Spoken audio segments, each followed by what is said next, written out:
apapun pekerjaan kita, apapun peran kita, sebetulnya kita sama. Kita sama-sama ingin menuju kepada Allah dan ingin sama-sama dengan cinta itu mengajak orang lain kepada Allah, apapun profesi itu. Allah Subhanahu wa Ta'ala takdirkan saya menjadi seorang pelakon beberapa belas tahun yang lalu, dan dari awal guru-guru kami mengatakan bahwa ketika kau dikenali orang banyak, kau harus menjadi contoh yang baik untuk banyak orang.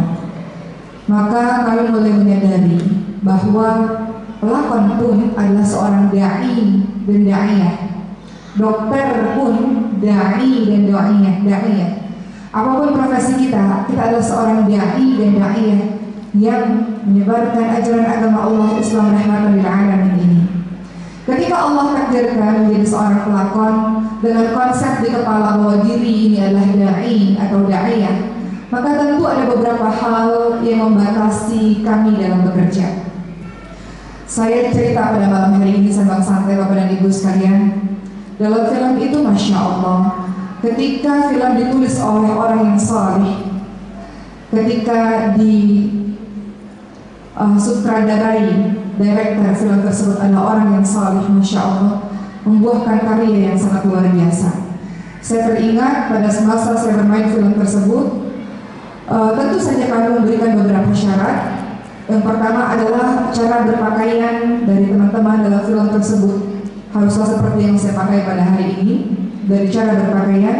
Kemudian kedua, dalam film tersebut kami tidak ada adegan bersentuhan, walaupun adegan dalam film tersebut adalah suami istri, namun tak ada kami bersentuhan dengan laki-laki ajnabi, laki-laki asing yang bukan mahram. Kemudian di dalam film itu Masya Allah, saya lebih mengenal Allah dan Rasulnya melalui film tersebut, dari skenario, dari skrip, dari teks yang saya baca dan saya hafalkan untuk melakukan film tersebut. Banyak sekali terselip ayat-ayat Quran, hadis dan sebagainya. Jadi saya pikir ini adalah film dakwah yang mudah-mudahan banyak film-film itu lahir di negeri-negeri muslim lainnya. Saya tahu di Malaysia kemarin sempat ada film dakwah dan saya lihat juga, Masya Allah. Dan semoga film-film itu terus banyak dan bisa menginspirasi banyak orang. Bapak dan Ibu, kadang-kadang kita berpikir, oh dakwah hanya dilakukan oleh ustaz dan ustazah saja. Kata siapa? Bahkan seorang dokter pun bisa melakukan dakwah. Malam ini saya bercerita kembali, tidak berceramah, tidak kuliah. Saya hanya ingin bercerita, yang mungkin sebagai orang sudah mendengarkan kisah ini, namun saya hanya ingin cerita bahwa betapa banyak para da'i dan da'iyah yang profesinya bermacam-macam menasehati saya. Allah takdirkan saya punya anak dengan sindrom atau rare disorder. Nama dia adalah Prader-Willi syndrome. Semoga Allah sehatkan dia. Namanya adalah Sulaiman. Sekarang umurnya 2 tahun, teman-teman sekalian. Ketika anak itu lahir, saya tidak mendengarkan tangisannya, dan anak itu langsung masuk ke NICU selama 2 minggu.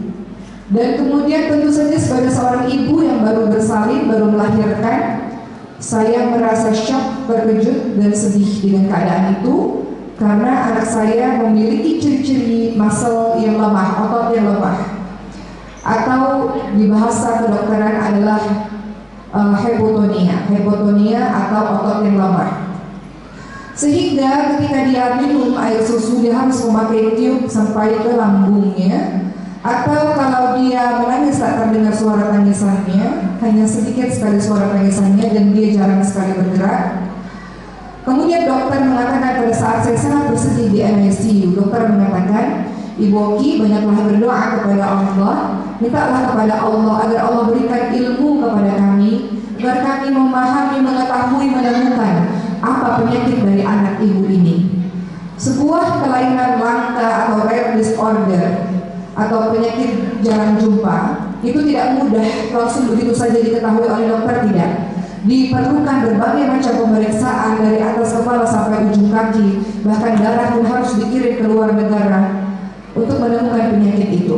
Maka dokter ini mengatakan, wahai Ibu Oki, banyaklah berdoa kepada Allah, karena sampai hari ini kami belum tahu anak ibu ini kenapa. Ketika ibu berdoa kepada Allah, semoga Allah berikan itu kepada kami semua tim dokter, ada belasan dokter, agar kami mengetahui penyakit ini apa sehingga kami bisa dengan izin Allah untuk mengobatinya. Dokter ini sedang berdakwah kepada saya, Bapak dan Ibu sekalian, untuk meminta bergantung, bersandar penuh tawakal Allah kepada Allah, dan dokter adalah wasilah, adalah perantara saja. Dokter ini hendak mengajarkan saya perkara tauhid, Bapak dan Ibu sekalian, untuk terus meminta kepada Allah Subhanahu wa taala. Dokter ini hendak mengajarkan kepada saya, engkau kembali kepada Allah, bersandar, menangislah kepada Allah. Allah yang akan menyelamatkan dirimu, Allah yang akan memberikan ilmu kepada para dokter. Dokter tak berkuasa apapun atas itu. Tanpa kita sadari, banyak orang-orang di sekitar kita menjadi dai dan daiyah dengan penuh cinta, mengajak kita kepada Allah Subhanahu wa taala. Itu dari profesi dokter, belum lagi dari profesi yang lain-lain. Seorang desainer, Masya Allah, saya bertemu seorang desainer teman saya dari Indonesia. Beliau orang yang sangat sederhana, beliau orang yang salihah luar biasa. Saya katakan pada beliau, ibu, kenapa mau berada di dalam dunia baju seperti ini? Ibu memproduksi, membuat baju-baju muslim seperti ini. Kata beliau, kalau tidak ada kita semua, bagaimana baju-baju umat Islam, para wanita-wanita lainnya? Maka harus hadir para desainer-desainer yang membuat baju muslim yang baik, agar mereka semua para perempuan-perempuan itu bisa menutup aurat dengan baik. Beliau dai dan daiyah dengan profesinya, ibu sekalian. Saya juga punya seorang teman, seorang wanita yatim piatu di masa kecilnya. Beliau mengatakan, ketika kami bersama-sama dalam sebuah program, beliau bercerita, dan cerita itu sangat menginspirasi saya. Kata beliau, saya adalah seorang anak yatim yang tinggal di panti asuhan, tinggal di sebuah tempat. Kami sangat miskin di masa kecil. Namun saya teringat dulu ketika ayah saya sempat hidup dan bersama dengan saya. Ayah saya selalu mengatakan kepada saya, nak, engkau akan jadi orang besar. Engkau ini orang hebat sayang. Engkau ini orang yang luar biasa. Begitu seterusnya sampai ayah meninggal. Ketika saya menjadi seorang yatim dan tidak punya ayah, hidup yang sangat miskin, bahkan untuk makan saja susah, kata beliau, saya teringat pesan ayah saya bahwa saya adalah orang besar, orang yang luar biasa, dan saya percaya dengan kata-kata itu.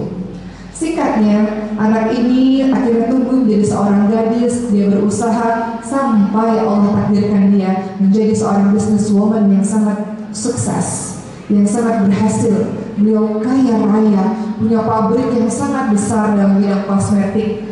Maka saya tanya kepada beliau, apa yang sebenarnya kau lakukan ini, wahai ibu? Kemudian dia katakan, yang saya lakukan, saya sedang berjihad dengan ekonomi umat Islam. Dengan adanya usaha ini, maka banyak orang bisa bekerja dan bisa menghidupi keluarganya. Dengan adanya usaha yang besar ini, maka perekonomian umat Islam ini menjadi baik. Orang-orang bisa bekerja dengan bekerja yang baik, mendapatkan harta yang halal, maka bisnis harus terus berkembang. Umat Islam harus terus menjadi orang-orang yang berharta banyak agar bisa membantu banyak orang. Saya sedang berjihad di jalan Allah dengan ekonomi, kata beliau. Beliau seorang businesswoman yang menjadi dai dan daiyah. Dengan harta yang beliau miliki, beliau mengajak orang-orang menuju kepada jalan Allah Subhanahu wa taala. Beliau membuat orang-orang bekerja sehingga tidak ada lagi orang-orang yang tidak punya pekerjaan. Beliau ajak orang-orang untuk bekerja agar tidak menjadi peminta-minta. Orang Islam yang punya harga diri yang tinggi, memberikan pekerjaan yang banyak untuk banyak orang. Beliau seorang dai. Jadi, apapun profesi kita, Bapak dan Ibu sekalian, kita adalah dai dan daiyah. Dengan penuh cinta kita mau diri kita yang masih banyak salah, masih banyak dosanya ini menuju kepada Allah, dan kita mau orang-orang yang kita cintai pun bersama-sama menuju kepada Allah Subhanahu wa taala. Begitulah kira-kira.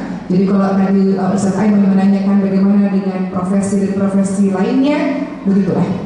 Kadang-kadang orang bertanya, "Oke, kau ini ingin jadi apa?" Engkau kadang-kadang menulis, engkau kadang-kadang berdakwah, engkau kadang-kadang berdakwah, engkau kadang-kadang berniaga, engkau ini ingin jadi apa? Ingin jadi apapun selama apa yang saya lakukan ini membuat Allah ridha, membuat saya lebih dekat kepada Allah, membuat orang lain lebih dekat kepada Allah. Begitu pula dengan kita. Begitu pula dengan para ibu yang ada di rumah. Engkau punya tugas yang sangat luar biasa, wahai para ibu. Para ayah juga punya tugas untuk mendidik anak-anaknya. Namun kita tahu ibu yang biasanya pada umumnya banyak menghabiskan masa di rumah bersama dengan anak-anak. Engkau pun punya tugas sebagai seorang daiyah untuk anakmu, bahwa kau memastikan anak-anakmu ini menjadi anak-anak yang saleh, menjadi kebanggaannya Allah dan Rasulnya. Rasulullah Allah Subhanahu wa taala ingatkan dalam surah Tahrim, ibu sekalian, ayat 6. Ya ayyuhalladzina amanu qu anfusakum wa ahlikum nara waquduha an-nas wal hijarah. Wahai orang-orang beriman, jagalah dirimu dan keluargamu dari api neraka yang bahan bakarnya adalah manusia dan batu. Wahai ayah dan ibu, engkau punya tugas menjadi da'i dan da'iyah, menjadi contoh teladan untuk anak-anak yang Allah amanahkan kepadamu. Anak-anak itu terlahir dalam keadaan fitrah, dalam keadaan suci. Kitalah orang tua yang menjadikan dia yang lain-lain. Ketika Allah amanahkan anak-anak itu kepada diri kita, maka kita bertekad berjanji kepada Allah, kita menjadi da'i dan da'iyah untuknya. Kita hantarkan anak-anak kita kenal cinta kepada Allah dan kepada Nabi-Nya, kepada agamanya. Kita jadikan anak-anak kita ini pejuang-pejuang agama Allah Subhanahu wa Ta'ala. Itulah profesimu sebagai ayah dan ibu, dan juga sekaligus sebagai seorang da'i dan da'iyah. Begitulah kira-kira yang bisa saya sampaikan pada hari ini. Silakan Ustaz Aiman.